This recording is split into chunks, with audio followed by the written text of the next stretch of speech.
Hi guys, and welcome to episode 61 of the Crochet Cakes podcast. This is an English podcast because I'm now recording a podcast in Spanish as well. And it is a crafty type podcast or vlogcast. It really should be a video blog, so it's a vlogcast. And in it, I just talk to you about all the crafty things that I have been up to. Some are crochet related, some are knitting related, some are sewing related, some are all the crafts related. Felting even sometimes. And baking, because when I started this podcast, one of the first loves I talked about after reading was baking. And I do still love to bake, and I do it quite often. In fact, lately I've been super obsessed with baking sourdough bread, and it's all thanks to my sister, who for Christmas sent me a dried out sourdough starter. And I've just been baking a lot of sourdough because, frankly, it sits better in my tummy than normal non-sourdough bread. Even when I was making my own bread, it was still a little bit heavy. But when I eat a sourdough sandwich, or, a sandwich made with sourdough bread, it's like, yummy. I don't know, it ups the level of yumminess. At least that is what I think.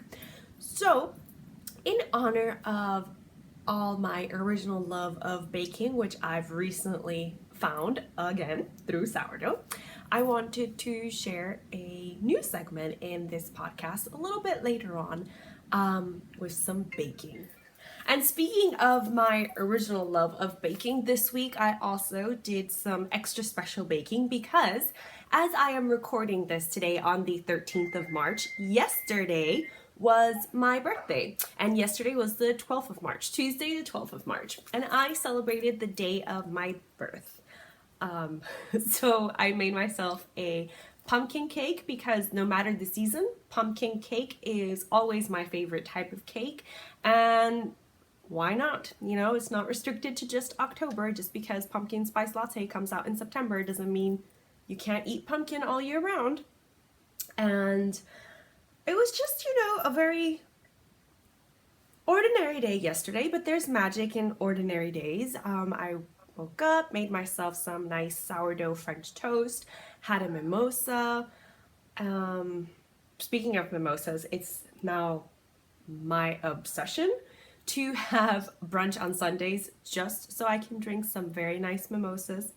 And if you're interested, the perfect mimosa blend is half of your glass of orange juice, and really you should put the orange juice first, and then I like to put the other half of Prosecco because I love mimosas with Prosecco. It's also much cheaper than champagne, which is the original, And then if you have some Grand Marnier, you can just put a splash of that in there, and it's perfect Sunday brunch. And you don't have to step out of your house and pay for bottomless mimosas, which you can just make at home. So, it's a win-win scenario for everyone. So where was I? Yes, mimosas. And another thing that I did yesterday was read a new book. My brother and my sister know me very well, so they both gifted some books to me for my birthday. I don't remember the title of the book my sister gave me. I just downloaded it to Kindle, but she very kindly wrote to me. She's like, please give it a chance because I really like it. And she says that because my sister and I have vastly, and I mean like oceans, different taste in books. I guess the only same books we share are Harry Potter. And I'm much more of a Harry Potter fan than she is, but there's that. I think that's it. Though we're both kind of obsessed with fantasy books, fairy books, for instance. She just prefers the darker fairy books. I like lighter fairy books. But anyway, yes, I received some good books and some beautiful jewelry, one which I'm sporting because my brother gave me this necklace, seamstress necklace, essentially, that matches these earrings that my mom had given me for her birthday in July. I don't know. But it's been a month since I last podcasted, and I'm feeling this might be a bit of a mistake because I have so many things to share with you. Well, it's been a month since I podcasted in English because, as I said, I'm dividing my 2 weeks podcasts in Spanish and English. So if you see blah, blah, blah. So if you speak Spanish and you are interested in seeing or hearing me talk about crochet in Spanish, then it's the same channel, and I've just put the episodes as crochet cakes in Español. And what else? I mean, I've done so many things in this month. I don't even know how to catch you up on everything. But I guess I should also mention, because I've just been chatting away with you guys and I haven't mentioned it yet, that my name is Clarissabeth, in case you're a new viewer. My name is Clarissabeth, and you can find me as Crochet Cakes everywhere on the internet, minus Facebook. I am considering opening up a Twitter account. We will see. So if you're a fan of Twitter, or you can just catch some really fast 140 character life updates, then yeah, I'm gonna be there sometime this week as well. So Pinterest, Twitter, Elo, Instagram, Ravelry. I think that's it. You can also find the Crochet Cakes Ravelry group if you just search Crochet Cakes podcast in the groups tab on Ravelry, all lower caps because Ravelry is case sensitive.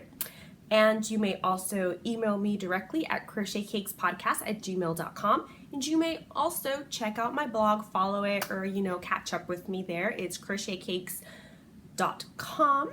And if you're interested, I also own an Etsy store, which you can find if you search Dainty by Crochet Cakes. Or you could just simply type into your bar daintybycrochetcakes.etsy.com and you will find me. Of course, as always, all these links will be in the description box below, so feel free to click and check it out. And speaking of blog, I try to post at least once a week, but I have some topics, so I'm going to try and see if I can up that to twice a week blog posts. We'll see. At the moment, most of the blog posts that I've been sharing with you are all about free patterns that I've written or some crochet stitch tutorials, but I'm thinking of expanding the topic and actually just sharing with you guys all about my passion. And my passions are crochet, reading, and baking. So who knows, maybe we're in for some surprising times in the blog post. So if you're interested in any of that, then go ahead and please follow the blog and you'll just get an email update letting you know when I've uploaded a new blog post. This week I uploaded a Knit Crate yarn review. If you've been following me for at least half a year, you'll maybe have heard me talk about Knit Crate, and that is because I am a Knit Crate ambassador. And I don't only talk about them because I am a Knit Crate ambassador. I talk about them because I fully believed in what they are doing. And I mean, I fully believe, not past tense. It's a little bit past tense, not because I don't believe in what they do anymore, but because, as an ambassador, if you're an ambassador for Lion Brand or whatever yarn company or craft company you're an ambassador for, you get perks. You get free yarn, you get free patterns, you get to try things before other people. And as a Knit Crate ambassador, I got free yarn. And in case you don't know what Knit Crate is, I will also include my affiliated link down below. If you do purchase a monthly subscription box, then I get a small commission fee at no extra cost to you, and you get gorgeous yarn. It's kind of a win-win situation if you ask me. But anyway, so Knit Crate has several crates that they pack up, and they are a different tier of subscriptions essentially. So, we've got some 25-month subscription boxes, some $35 a month subscription boxes, and it goes kind of like that. So I used to receive the Artisan Crate, and the Artisan Crate was a gorgeous, gorgeous crate where you could get indie dyed yarn, and that is US indie dyed yarn. So yarn dyed by US Indie Dyers. Pardon all the rambly. And it was usually about 200 grams, 150 grams to 200 grams of yarn that you would get in this crate. Now, they have stopped producing the artisan crate because they were having to turn away a lot of indie dyers because of the volume of hand-dyed yarns that they needed, or sometimes because the techniques the indie dyer uses are more expensive and Knit Crate couldn't afford it. So they just had to kind of remaster that area, and what they've done is to do a monthly pop-up shop. And this monthly pop-up shop is exactly what it sounds like. Every month they will feature a new, not essentially a new indie dyer, but they will feature an indie dyer, and you will get to see different yarns dyed by that person, still in a theme as far as I understand it. So even though the artisan crate is no longer available, it's still a pretty cool idea if you're like me and you want to purchase more from US indie dyers, or indie dyers that aren't local to you or your area. And since I live in Florida, you know, American indie dyers, or in this case US indie dyers, are more local to me than British indie dyers. But yes, all for the love of yarn, guys. All for the love of yarn. So speaking of the love of yarn, if you are interested in sharing more about it and hearing my thoughts on some of the Knit Crate yarns that I've received and used, then you can just feel free to go check out the blog post. It is very creatively called Knit Crate Yarn Review, and it is the latest blog post on my blog at the moment, because I do have plans to write another one either Thursday or Friday. So all this talk about yarn and yarn reviews just brings us up to the fact that I have finished objects. Yes, I do. Yes, I do. So what do I have? I have one knit finished object,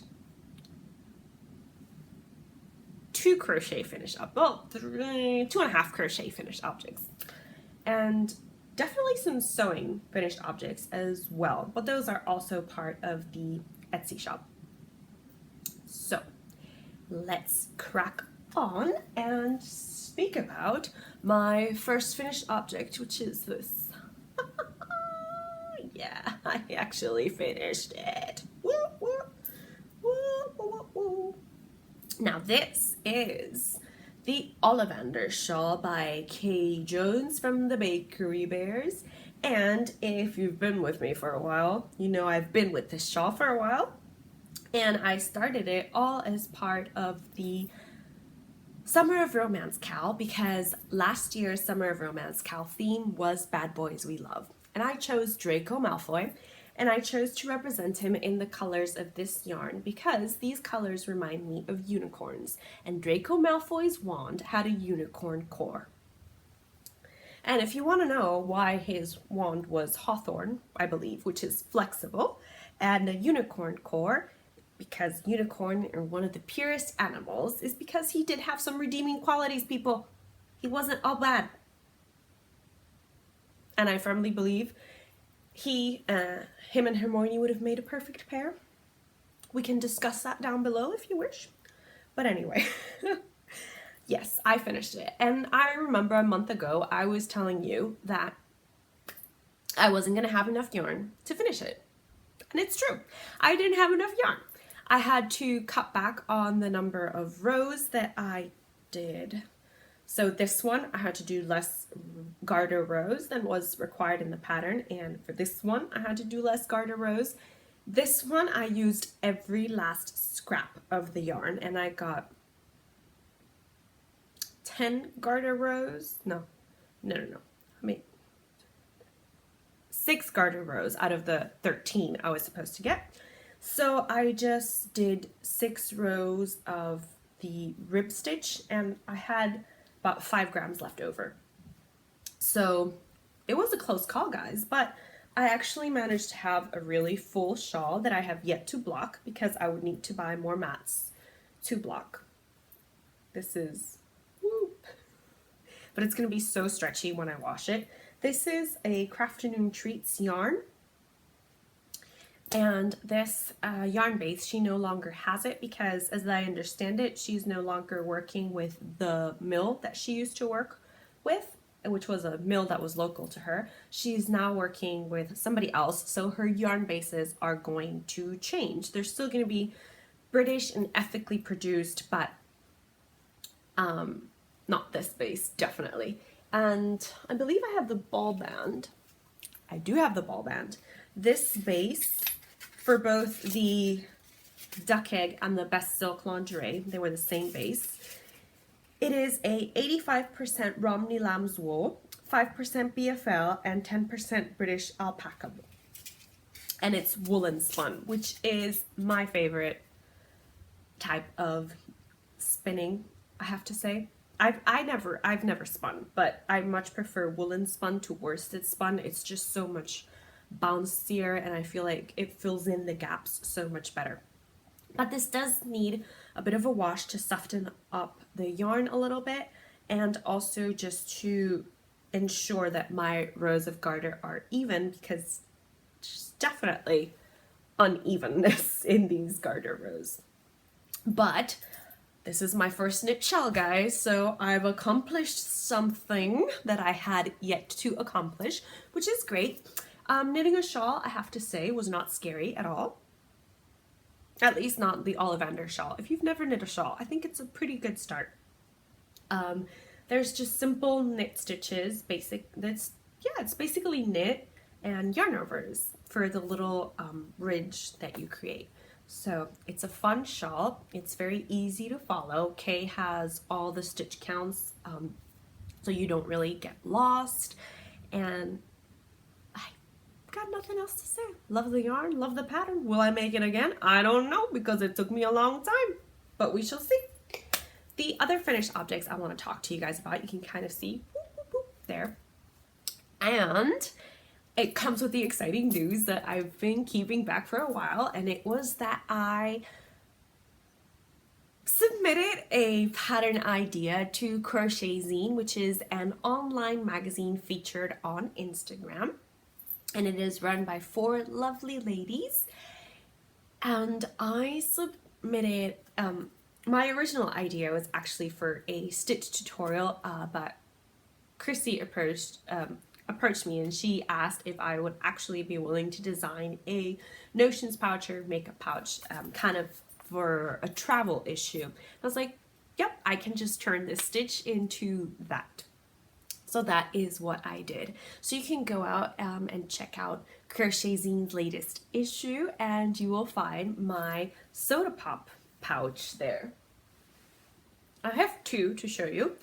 One is made with Red Heart Love, and it's wonky because I machine stitched the zipper to the pouch. That was kind of a mistake. It warps the crochet. But it's fully lined, and it's got zipper inside, and I love it. Now this one turned out a little bit smaller, and it was made with Vanna's Choice, same number of stitches, same number of hook, and it was a 5mm hook. This is a vintage stitch, and it combines some bobbles and some cabling, so to me they remind me of the bubbles in a soda, and then the straw you use to drink your soda. So that's why I called it the soda pop pouch. This one is also fully lined, and it also has a working zipper. Now, the technique I used to sew the zipper to the pouch is entirely different. I was watching some video tutorials in how to sew a zipper to crochet in Spanish, and what you do is slip stitch across the zipper with crochet and a 1.75mm crochet hook, and you essentially need the same number of slip stitches as you have crochet. So if I have 4 stitches per inch, I want 4 slip stitches per inch as well. So that's that, and I'm actually very happy with this. So if you are participating in my vintage mal, which I am hosting for the first time in a long time, I decided to host a cal about something I'm passionate about, which is vintage everything. So the vintage mal is basically your opportunity to gather up yarn that's vintage inspired, color combinations that are vintage inspired, patterns that are vintage, stitches that are vintage, like this one. This stitch is from a 1980s book, so it's definitely vintage. The rule of vintage is basically 25 years or older, if I'm not mistaken. And if you want any ideas, I do have a vintage board on Pinterest that you can check out. There is a bundle for vintage patterns or vintage inspired patterns also in the Ravelry group, which you can check out. And if you would like to submit any vintage pattern ideas that are found on Ravelry, then feel free to message me and I will add those directly. So the cowl, that's what or the mal, it's the make-alongs. So you can use any fiber thing. You can embroider, you can cross stitch, you can felt, you can crochet, you can knit, you can sew. And if you sew and crochet together, then you can also combine that with the In Harmony make-along hosted by the Mind and Muse Crafts, who is Caroline. And she is hosting this make-along that started on the 28th of February. And you can just combine vintage and In Harmony because a lot of vintage patterns use more than one crafts. So I was really excited. It's kind of like we're co-hosting a mal, but it's separate. We're not co-hosting it. But you can combine the ideas and you can double or triple dip because, for example, Rosina is running the Granny Stitch cowl, or the Granny cowl. And Granny Stitch is pretty vintage, guys. And you can, who knows, type of vintage granny squares and you'll probably have a lot of stitches to play with, which makes this cowl and all cowls really fun. Right. So if you're interested to learn more about that vintage mal, you can just go check out the Ravelry group, as I said, because there is a vintage mal thread. And some people have already finished items and they're amazing, and what everybody's crocheting, I'm really excited to share. So if you want to participate, then please do so. So the other finished object that I have is something that will be appearing in another blog post this week, and it is essentially this little washcloth. Or actually, it's kind of, yeah, it's a washcloth or a dishcloth, whatever you want it to be. But if the keen-eyed among you will notice, these are the squares that I was using to write my blog post tutorials, and they were meant to be coasters. Now, I will definitely go more into detail on this on the blog post, so if you're interested, then hold on to your horses. It will come out Friday, so you can read it and check it out. But suffice it to say, these are no longer coasters, okay? And I just sewed 4 of the squares together using single crochet, and I opted to have the single crochet on the front because I really liked that idea. And I just think it's really fun because sometimes we have all these scraps of squares of projects we've tried or stitches we've tried, and we don't know what to do with it. And instead of just making a blanket or some big project, you can just make a small project that will be super useful, because I'm gonna have this in my kitchen to dry dishes and then I can just stick it in the wash. How brilliant is that? Right, guys, so before we continue on with works in progress, I'm a little bit hungry and I want to share with you guys a beautiful recipe that will be guaranteed to have you hungry as well. Guys, I think it's been way too long since I shared any type of recipe with you guys on the podcast, so I thought it was time to change that, and I know many of you thought so as well, because I received some comments that you missed my baking segments in the podcast. So today we will be making almond croissants. So when I first went to Paris, this was one of the things that I absolutely loved, and I even bought about 3 almond croissants to take back to Puerto Rico and eat on the plane. So I'm gonna share my favorite recipe with you guys today. I have no idea where I found it. I know it was on the internet and it was free, but other than that, I do not remember. It's been about 7 years since I've seen this recipe, so stay tuned. So to make the almond croissants, of course, the main ingredients are the croissants. And these should be 6 to 8 days old. So if you see them on sale because they're gonna expire that day, but they still look good, put them in your refrigerator and just roll with it, guys. We're gonna be needing 2 eggs, 2/3 cups of blanched almonds. It doesn't matter if they're slivered or not, they just have to be blanched. And this is really, really important. If the almonds aren't blanched, you will get a very runny consistency instead of a proper almond cream. Or alternatively, which is what I have here, you can use 1 cup of almond flour. Right. And you'll also need 2 tablespoons of almonds to decorate the croissants with. So that's why I've just used the almond flour I had on hand and left the slithered almonds for the decorations. You will also need 1/2 cup, so 1 stick of unsalted butter, 1/2 cup of sugar. Now this is all for the almond cream. For the syrup, which we'll be soaking our croissants with, you need 1 cup of water, 3 tablespoons of rum or amaretto. This is optional, but I really like to use it because it just, it's beautiful.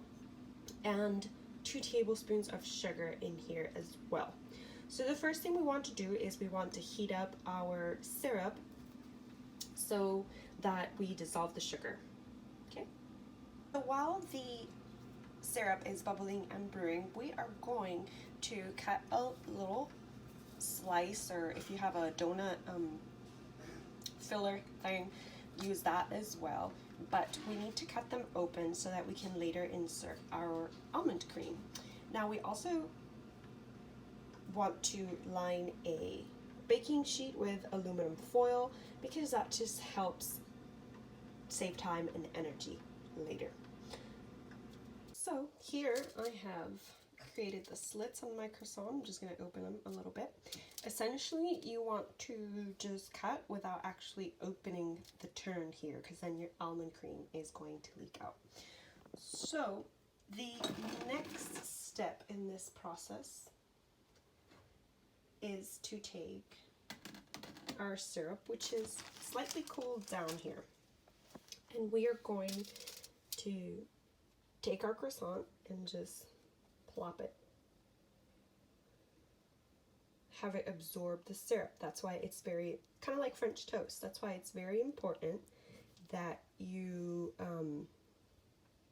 use old croissants, because you want them to absorb as much of the syrup as possible. It's what makes the almond croissant nice and soft.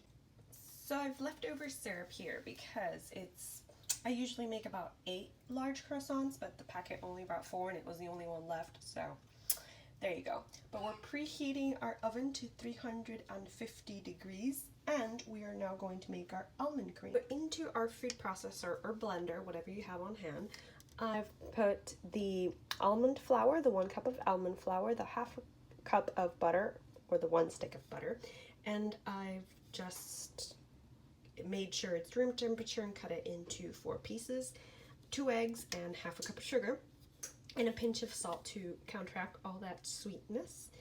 Now I'm just gonna blend this, but the important thing to remember is if you are using slivered almonds instead of the almond flour or almond meal, then you do need to make sure they are blanched, and if you blanch them at home, make sure they're dry, and then blend them until you get the powder that you see here for the almond meal. Right, so I'm just going to go ahead and blend this, and then we'll have our almond cream and we'll be ready to fill our croissants. This should be the consistency of your almond cream. It's a little bit runny, but it just kind of holds its place as well. If it's any more liquid than this, don't panic, it will still work, but you just won't have any of the cream left inside the croissants. So now it's time to fill the croissants, and since I'm holding the phone, I can't really show you this process, but I'm going to try my best to explain it now. So what you want to do is hold open your croissant and insert at least 2 tablespoons of filling on the inside. We will then pour a tablespoon of filling on top, and we'll repeat this for all the croissants. So I'll show you a filled croissant when I fill it, and then show you what it's all going to look like at the end. Croissant with only a tablespoon of filling on the inside. And for now, I think that's actually going to be plenty. Of course, the amount of filling you put also depends on the size of the croissant. Here we are. This is what our lovely croissants will look like. These 3 all have 2 tablespoons of filling, and this is how much filling I have left over. So I could safely say this would make about 6 to 8 croissants. And of course, it all varies depending on the size of your croissants. That's really important. But now these babies are going to go into the oven for 15 to 20 minutes. Our babies out of the oven. So now you can see the reason why I recommend using aluminum foil, because the cream does tend to come out. This guy just started throwing away all the cream after it came out of the oven, but usually they do it in the oven and they get like these crispy, cooked, lovely bits. So now it's just time to brew a cup of tea and sit down to eat.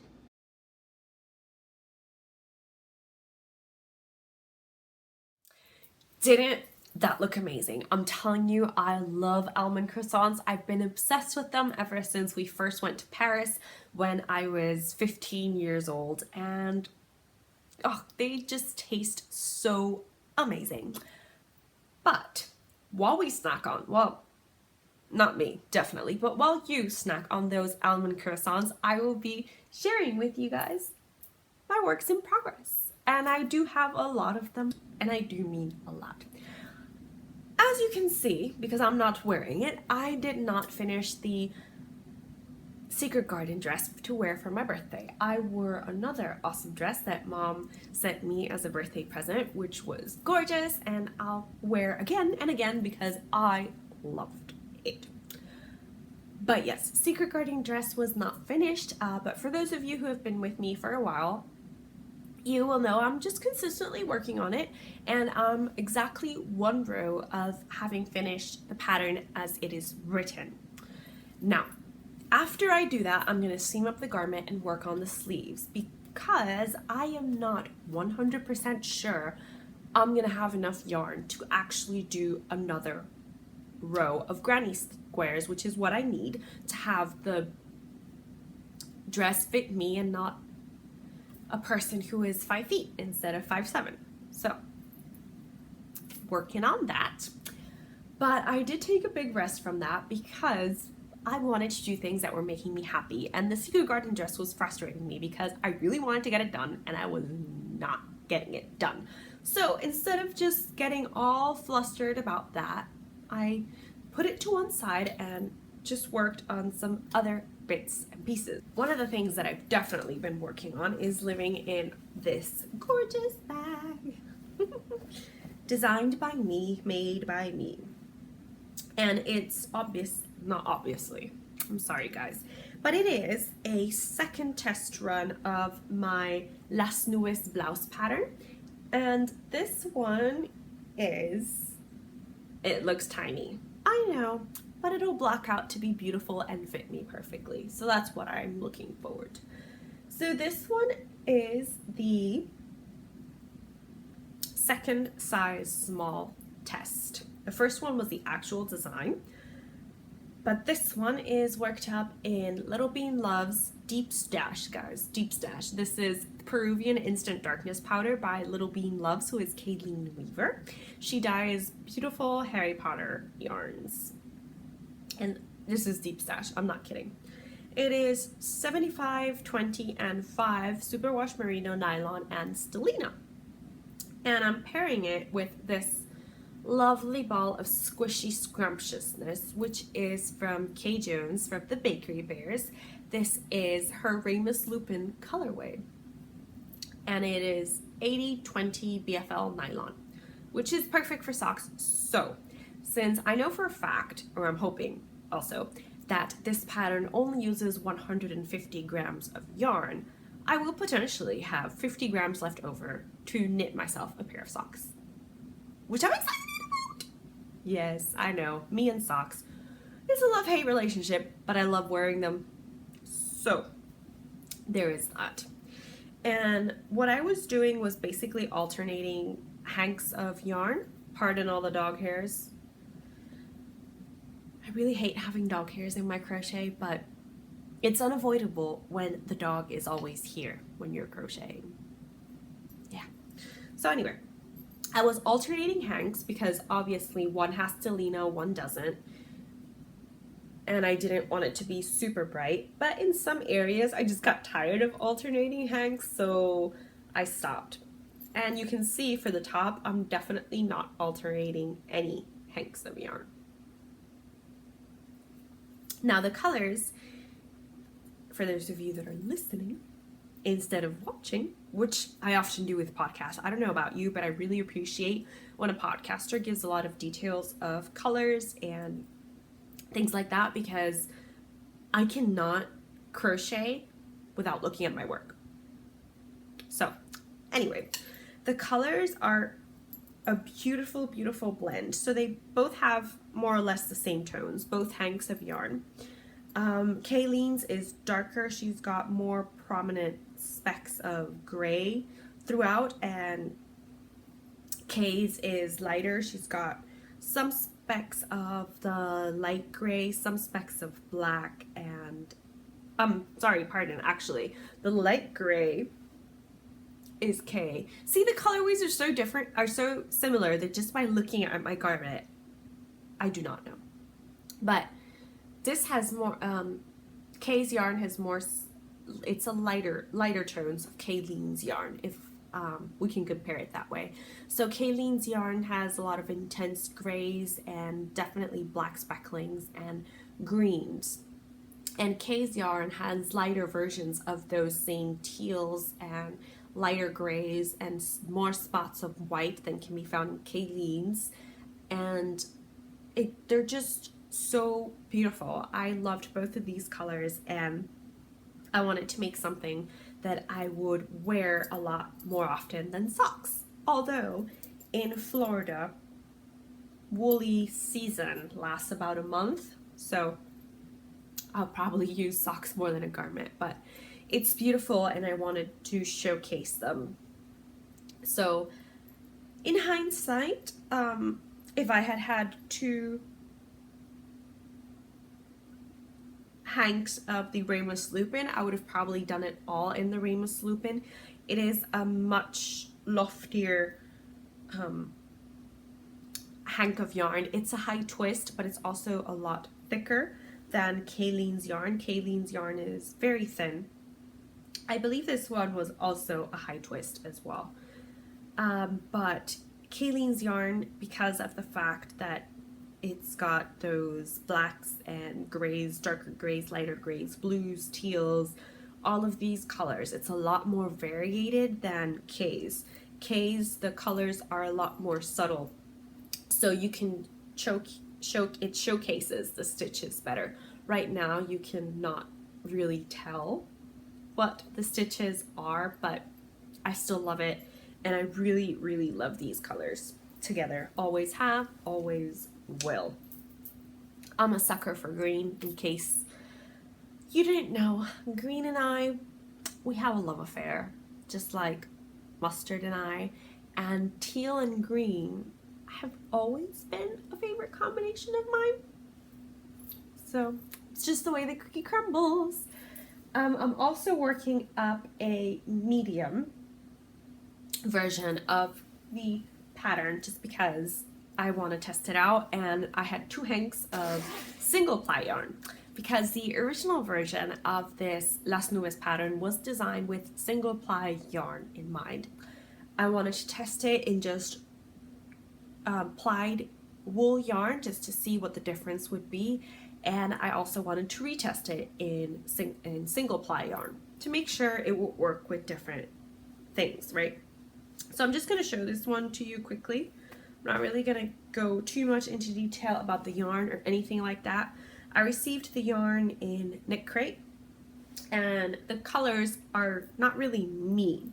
She's got an intense blue that I really love in this color, which is this here. This intense blue is just right up my alley. But the combinations of purples and light, I would say like vintage purple actually, because it's a mixture of purple and pink. They're just, they didn't really inspire me. So this is what it looks like in the hank. So I know Mom loves these colors, so I was gonna gift the 2 hanks of yarn to her, but then I was like, why don't I actually just make her a garment that she can wear? And that way she got the yarn, but she also got a beautifully made item. So that's what I went for. This I also received in the Knit Crate artisan subscription box, and I have to say it was one of the few yarns I actually did not like. And it wasn't the colors, because even though the colors don't really speak to me, I still think they're beautiful.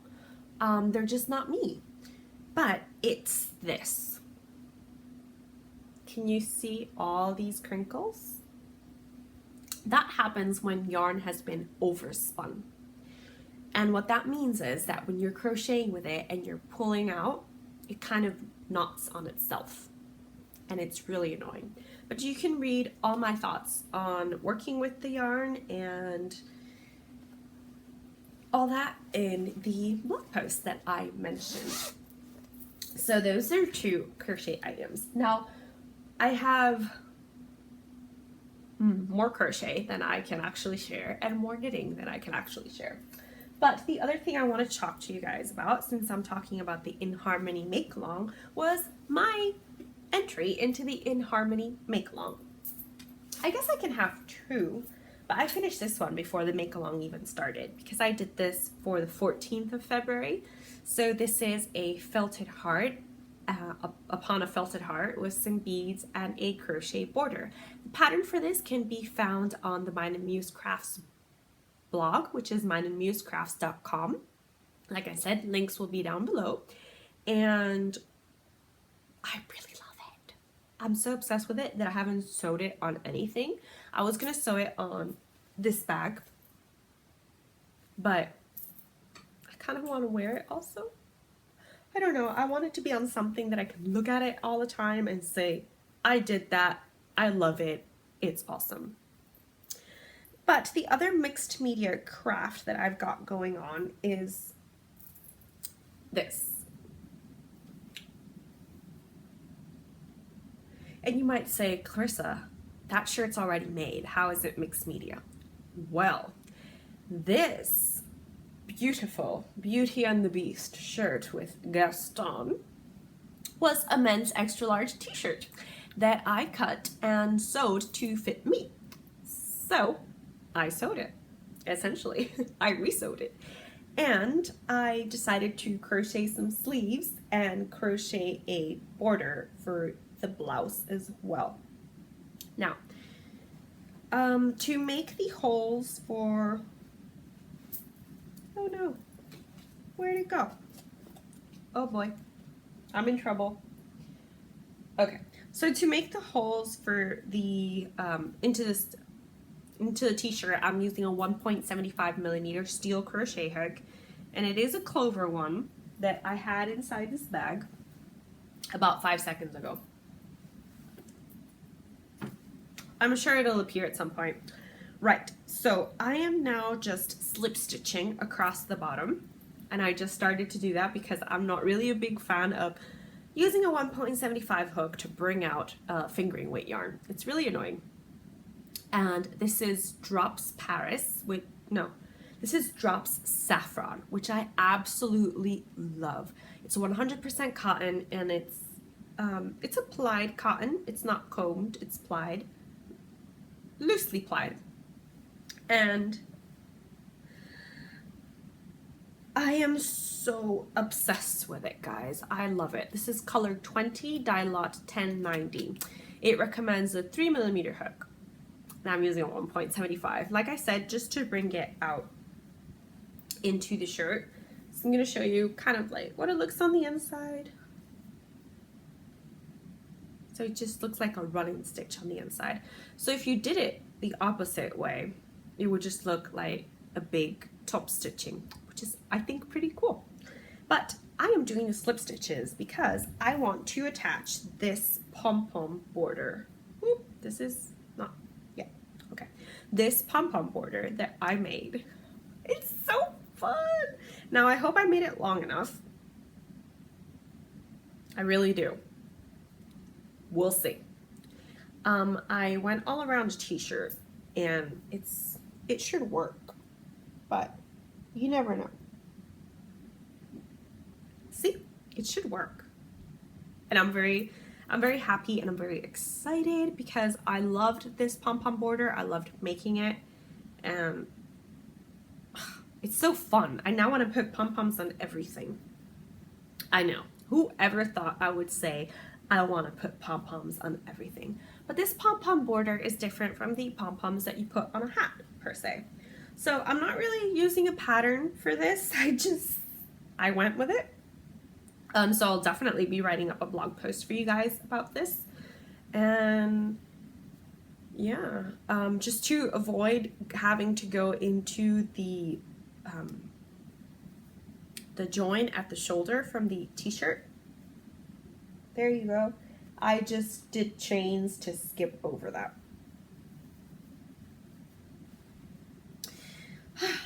I'm really enjoying this yarn bombing my clothes, as I'm calling it, because it is yarn bombing. And this is living in my beautiful bag that Mom made for me for February 2017. It was the last bag she sewed for me that I was able to bring to Florida when I moved.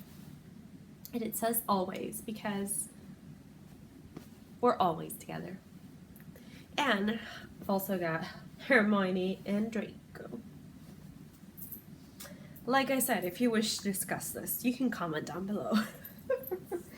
And the other, actually I have 3 knitting items, but I'm only going to be sharing with you 2. And 1 can't really be called an item yet.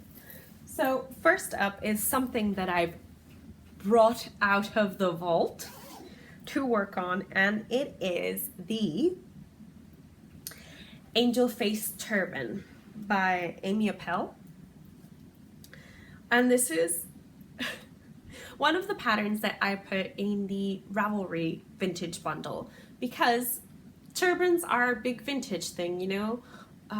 They are associated with rockabilly and with Grease and just that general post-World War II attitude, essentially. So, very 1940s. And I've revived knit, like, I brought it out from the ashes. I am 1 row away from joining in the round, and which I'm still pretty sure I'm going to do on DPNs, because I do not enjoy knitting in the round with magic loop. Now this pattern is knit flat for the most part, and then you join it in the round, and then you cast off, and then you pick up stitches for the ties that you are going to do on the turban. The way the pattern is written, it's not that it can't be followed, is that I wish I would have rewritten it for my knitting sensibilities. And what I mean by that is that the pattern has you jump from place to place to see what you have to do. So it combines different lace sections, and then you have some decreases, and then you have some pleat sections, which you can see here. And so you know, you have to jump from place to place, and that was really difficult for me to keep track of. I had never worked with a pattern like that, and to have it in knitting was just like, what? So that's what made this pattern hard for me, because the stitches, it's just knits, purls, and yarn overs. There's nothing wow about that. If you've knit before. If you've never knit before, it all sounds wow, but you could just Google YouTube it, and you'll find tutorials for all of these things, which is always super helpful. So yes, I'm just trudging on with this, and I actually really want to finish it. And the other thing I wanted to comment is that when I cast this on, I had issues, like super issues with the rib. In fact, I didn't even make it in the end. I just did cut, I think this is moss stitch even, it's not even a rib. And it turns out there was a mistake in the rib pattern. It wasn't just me, there was a mistake. So, peace of mind with that. And I'm using some Likey needles, which are, in my opinion, really awesome wood needles. I have a lot of the Chiago bamboo needles. I don't like them. The cable is, in my opinion, really crappy. It twists on itself a lot, and it's just not fun to knit with them. But these Likeys, I love them. And I received some birthday money, so I'm still considering if I should save it or buy myself an interchangeable Likey needle set.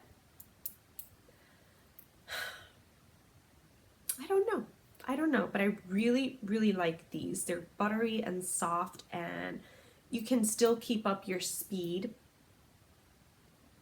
So Chiago and Likey are definitely my favorite knitting needles. I would definitely suggest Likey if you've never knit before, just because they are wooden, so they are a lot grippier than metal needles. But Chiago, no one beats that cable. It's an amazing cable. And they are amazing needles, and I really love them. So I considered getting either a Chiago interchangeable needle set or a Likey interchangeable needle set. I need help deciding. Because, of course, what I really wanted was a 3.25 millimeter circular needle so that I could knit this in the round and not use DPNs, but I think the smallest it comes with is 3.5. Which is really annoying. But I don't know, because Mom has a set of Haya Sharps that she doesn't really use, because what she knits are socks. So she just kept those to the side. So I'm not sure what I want, I'm not sure what to do, but what I am sure about is the yarn I'm using for this project, which is Diabolical Yarns.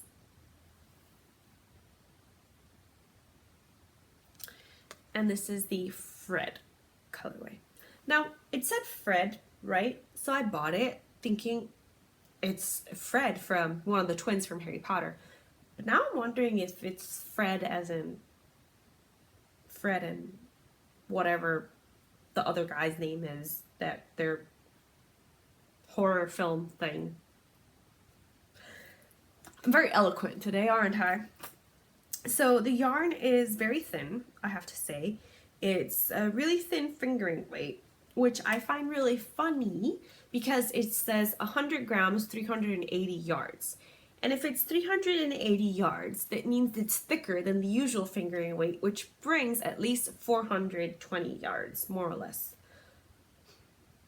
And this one says 380, but it's really not thick.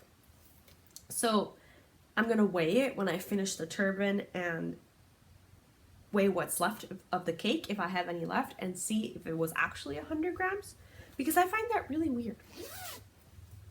So the other item I'm knitting on, I literally cast it on for my birthday. But I still wanted to share it with you because it's such a fun project. And it's living in this Alice in Wonderland drawstring bag, which I also love because I am also a big Alice in Wonderland person. 6 impossible things. You should always think up 6 impossible things before breakfast. It gives you courage. And inside we've got flamingos. because, you know, golf. Anyway, show you what's in here. So in here, I've got literally a cast on project with this self-striping Alice in Wonderland yarn. And if you look at this gorgeous ball of squishiness, you will notice that it's a perfect match to the Alice from the movie. And I say the Alice from the movie because in the book, Alice actually wears a yellow dress and she has brown hair. She's not blonde. So, hey, the more you know. And right now, this is nothing. This is literally one row, two rows on one side, one row on the other of rib. But it will be the Mercury socks that I'm making for myself. And actually, I was thinking that I don't tend to make my socks too tall. So I was going to try and see if I can make myself a pair of Mercury socks and then make mom a pair of shorty socks so that we have matching Alice in Wonderland socks, because mom's also a fan of Alice. So yay. And this is what I call my knitting notions pouch. It's always full of everything I need to knit a pair of socks. So usually I'll have 2 9-inch circular needles. Chiagu are my favorite, but I find that if I have 60 stitches, it makes it uncomfortable to knit with the Chiagus. And so I just cast these on with the bamboo, clover bamboo knitting needles, which are very easygoing, especially if you have less than 60 stitches on your needles. And in here I also have my DPNs for when I'm doing the toe and my knitting stitch markers and a row counter. So this is my knitting notions pouch. Do you guys do that? Do you have notions pouches specific for certain projects? I find that for me, that's the best way of keeping track of my notions pouches. I know that this one's my garment notions pouch, and things like that. So, I don't know. I think it makes it fun. Plus, I love having notions pouches, so it just gives all of them a purpose. You know, actually, it's good to have a pair of socks on the needles. I kind of miss that love-hate relationship of having a pair of socks on the needles. Other than the Secret Garden dress and the fall scarf, which I will share with you next time. That is all the crochet and knitting I've been doing. I have so many ideas of, oh, no. I also have the Aster top, which is resting in peace right now. And I also have my entry for the Granny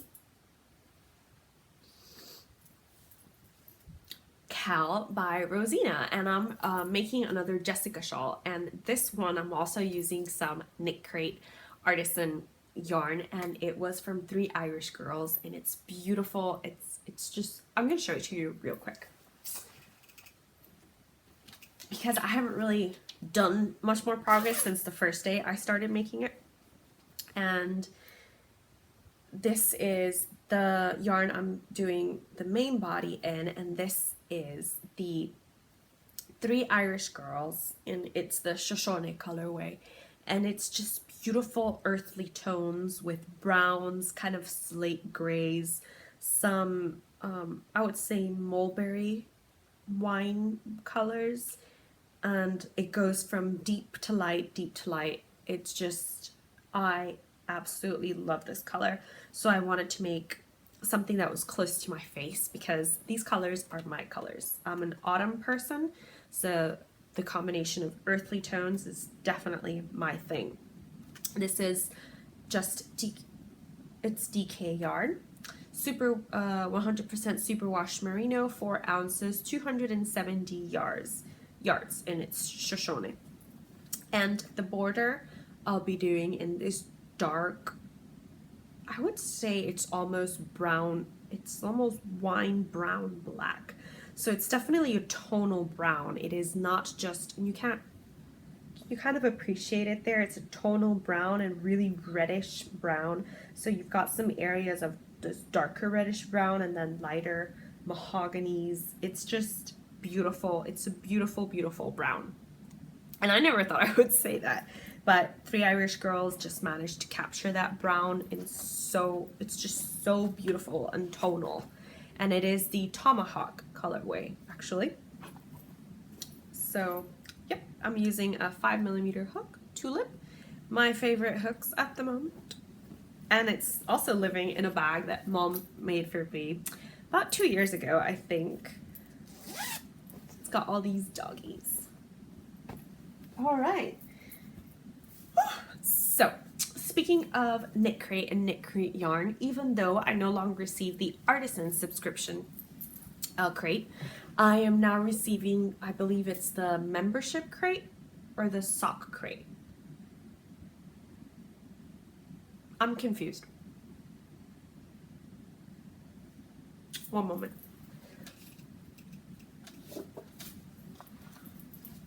Aha.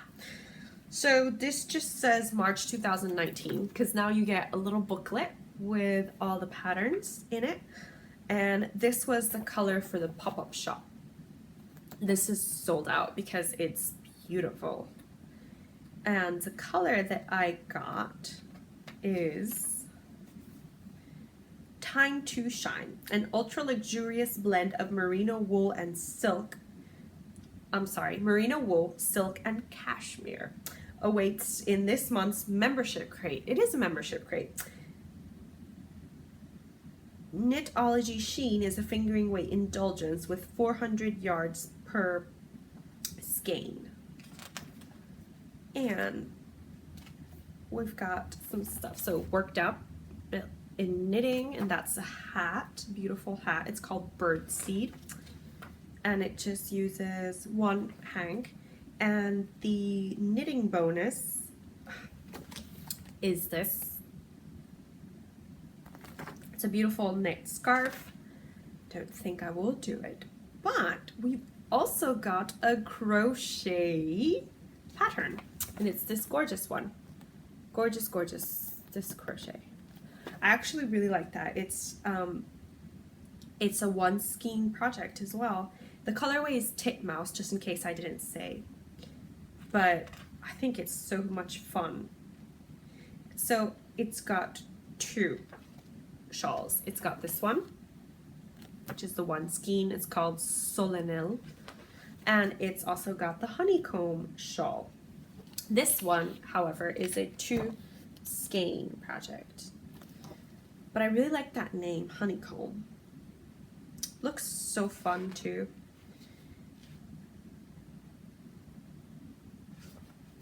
I'm sorry, I get distracted very easily, very easily. So in this month's membership crate, I got awesome. It's just a little envelope, which is very, and canvas envelope, which is, you know, perfect for a pair of socks. And this is what the yarn looks like in a hank. It's got that beautiful sheen from the 15% silk, 75% merino wool, 10% cashmere. This would make a luxurious pair of socks. The silk will give it some strength when it's dry. Wet silk is actually very fragile. So this yarn has a sheen from the silk, and we've got some, I would say, lavender color, some gray browns, and then the lavender color just blends into some blues. It's really a navy blue, and then we've also got some yellow, and where the yellow meets the brown, we've got some spots of muddy green, which I absolutely love as well. This color is beautiful, and I really don't know if I'm gonna make that one hank crochet shawl that's in the pattern book, or if I'm going to make a pair of socks with it. I don't know. I'm more likely to use socks than I am a shawl. That's definitely true. And when I travel, I usually like to have one fingering weight shawl and one DK weight shawl, and that's it. And if it's really cold, I'm always in one shawl anyway. So I don't know. You know, we don't have seasons in Florida. So sometimes I wonder if I really should do shawls. But conundrums, right? Conundrums. How about we just admire the beautiful yarn? Because it's beautiful. And the other thing I wanted to share with you guys is some items that are up in the shop, I believe. And if they're not, I've already photographed them, so they should be going up in the shop shortly. Actually, they aren't, but they are photographed. So I wanted to share with you, one is this drawstring bag, and inside we've got some red polka dots, or red fabric with white polka dots. We've got a pocket made with upcycled denim. And the bottom of this bag is also upcycled denim.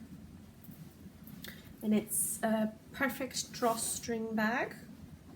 It's kind of a medium size. It'll fit a very good project in here. Its finished size is 13 wide by 13, so it's a good size. It'll fit any 2 hank project in here. So it could be a shawl, it could be a garment, and this one is my personal design. So I've been playing around with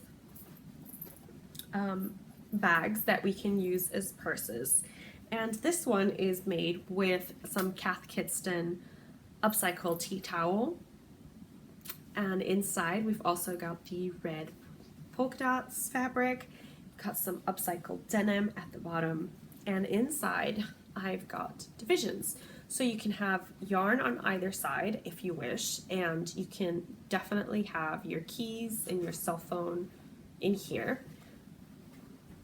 So yeah, I've just been playing around. This one is still not as perfect as I want it to be.